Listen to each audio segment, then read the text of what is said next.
Let's get an instant analysis of Game 4 of the ABL Finals. Kasama natin ngayon ang Game Time host at basketball analyst na si Migs Bustos. Migs, welcome back to the score. Hello, TJ. Salamat. Okay, exciting series. It's going to go with 5 games down to the stretch. Ito parang salitan lang eh. Alab wins Game 1, Mono wins Game 2, Alab wins Game 3, and Mono wins Game 4, which is a big one because syempre close-out game at tinatawag natin dito at home. Their backs against the wall and yet they persevered. Pag-usapan natin yung nangyari sa game. First of all, nakita natin 19 turnovers sila sa first half. Anong sigurong naigawa dito ng Mono to bounce back and do it firstly with defense, forcing those turnovers and holding the imports to their scoring? Well, importante lang talaga sa Mono is just to be able to get Sam Deguara a good game. Right. Yun ang importante. Kasi obvious naman na talagang doon sila pupunta. And at the same time, I think na-figure out ng Mono kung anong gagawin sa fast-paced game ng Alab. If you would come to think about it, mas deliberate ang laro dito ng Mono compared to Alab Pilipinas because if all else fails, they can just go straight post. Right. At the same time, Alab Pilipinas, you rarely see set plays, specifically in this series. So I think yung pagka high-paced, high-intensity ball game ng Alab Pilipinas, nag-work against them. Okay. Because medyo nag-backfire. Oo, nag-backfire. Dahil sa kanilang sloppiness, ika nga sa turnovers. 19 in the first half, 26 for the whole game.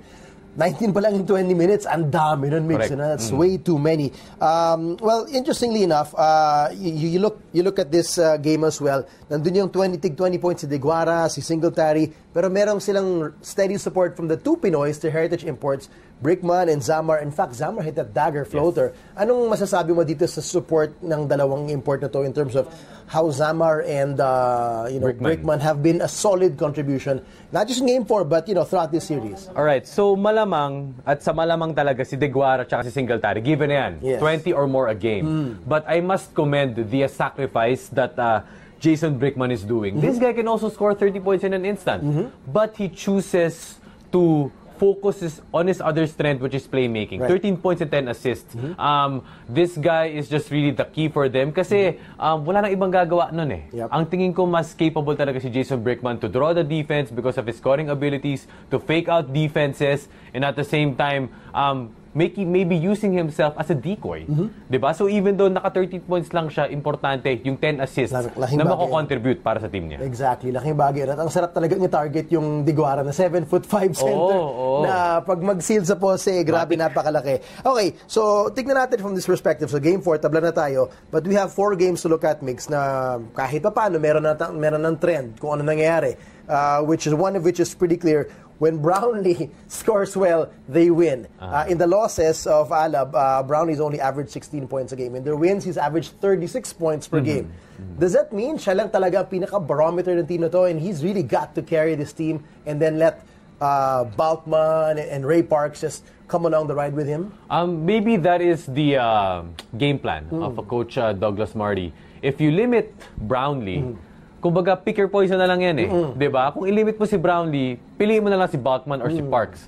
Basta wag na given that trend. Right. And at the same time, pero ang conscious effort dyan, you cannot let them na pumutok parehas. Unlike in Game 1, 46 si Brownlee, 39 si Balkman. So I guess, with their limitations in terms of defense, is Mono Vampire, just gotta stop either one. And in this case, it was Justin Brownlee. And I think if that goes on for Game 5, malamang malakas ang probability they will get this away win. Well, I remember we talked about this, and in fact, during the game that we did nung semis din, na nakita natin, ang ganda na lang ng maturity ng team na to, nung bago pa lang sila, medyo nangangapa pa sila, Ray Parks and the locals, how to adjust with Brown and Balkman, and yet they found their rhythm. Ray has found his role, di ba, na kaya niyang pumuntos off the ball and cutting and getting those rebounds and in a fast break game.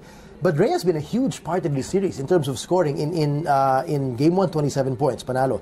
Game 2, kahit talo, 21 points. Yeah. Game 3, alam natin, 30 points. Siya yung bayani dyan. And today, 21 points again. How big of a factor is Ray? And what do you see from Ray? Ano yung parang statement ni Ray so far in this first 4 games for you? How hungry is he for this championship? Well, of course, last year, nabigo sila with the Singapore Slingers in the semis. I think ngayon, I must also commend Ray.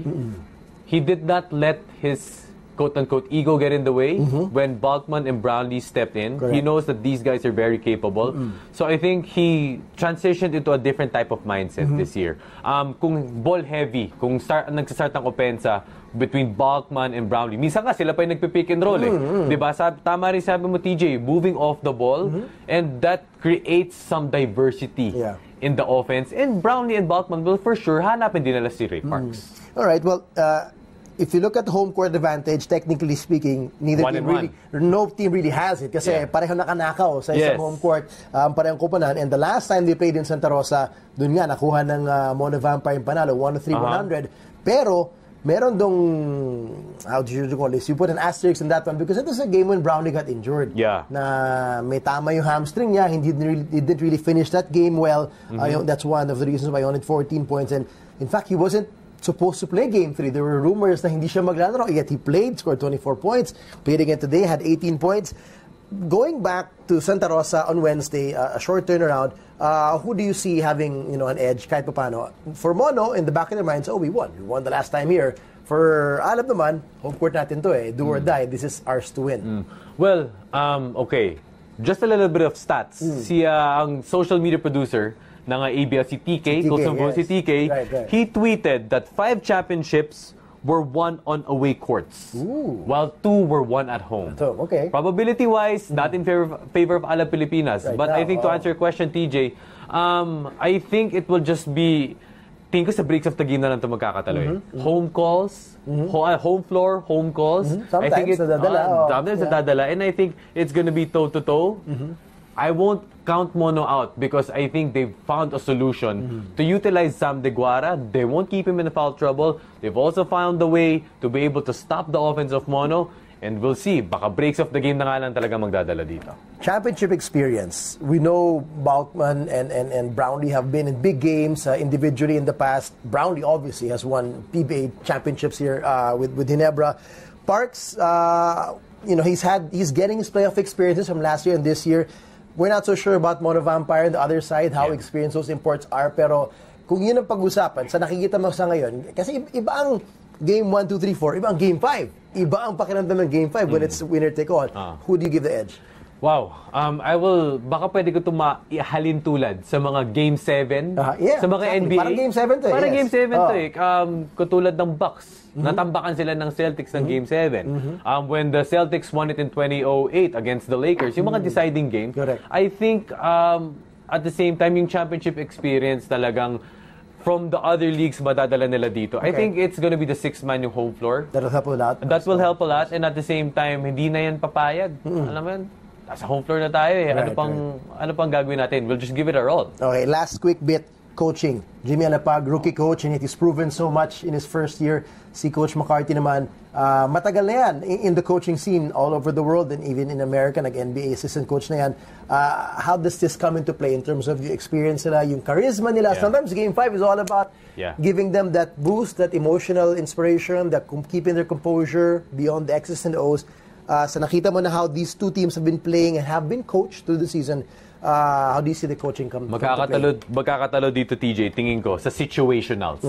Dito mananaig yung experience. If Coach Douglas Martin has been around, he's been coaching for a long time. Jimmy Alapag is a rookie coach. It is when you design the plays when it matters the most.